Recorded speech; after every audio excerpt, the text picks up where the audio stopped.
As we discussed in our previous video, UK regulators and indeed regulators internationally are increasingly focusing on operational resilience. A key element of the UK regulators' approach to operational resilience involves understanding the end-to-end services that firms are providing to their customers and markets.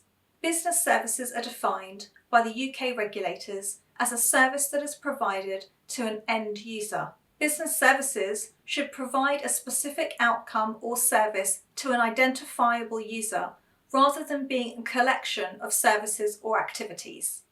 Identifying important business services can help firms to prioritise their effort and resources and also help them to prioritise investment in systems and processes.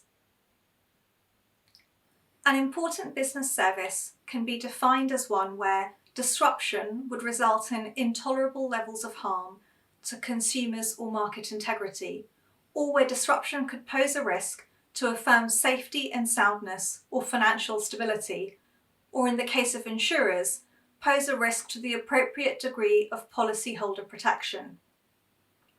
Important business services need to be defined at a level such that an impact tolerance can be applied and tested. We will be discussing impact tolerances in one of our subsequent videos. Important business services need to be reviewed regularly and at least annually, or if there is a material change to the firm's business or environment. Each firm is different, and as a result, regulators have not provided a prescriptive list of important business services. They have left this decision to firms to come to themselves.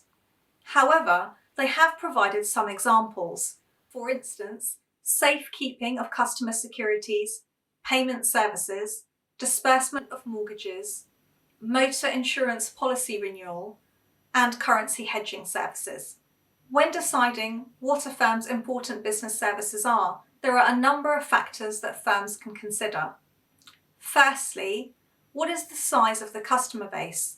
In other words, how many customers would be impacted if the service was disrupted?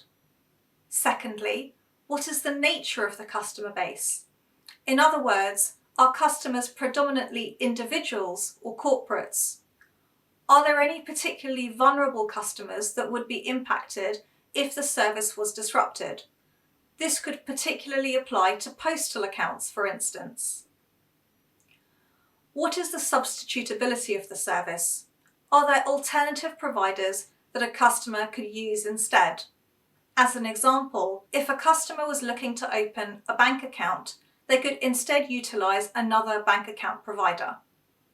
At an extreme, if we're talking about making a travel insurance claim or a medical insurance claim, then non-payment or a delay in payment could result in severe injury or death. The nature of the impact is also important. If a service is disrupted, are we looking at customer inconvenience or is it something more serious?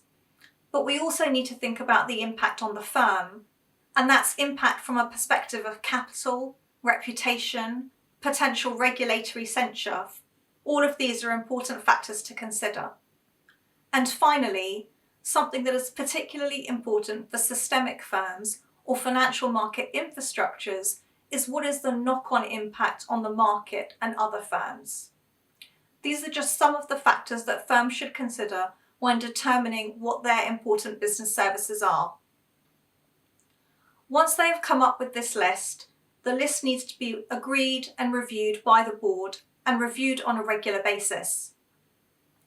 Once important business services have been identified, the next step for firms is mapping the resources that support those important business services. In other words, what are the premises, the people, the systems, the third parties that support those services? In our next video, we will demonstrate how Signavio can be used to help you in order to map out those important resources supporting those important business services.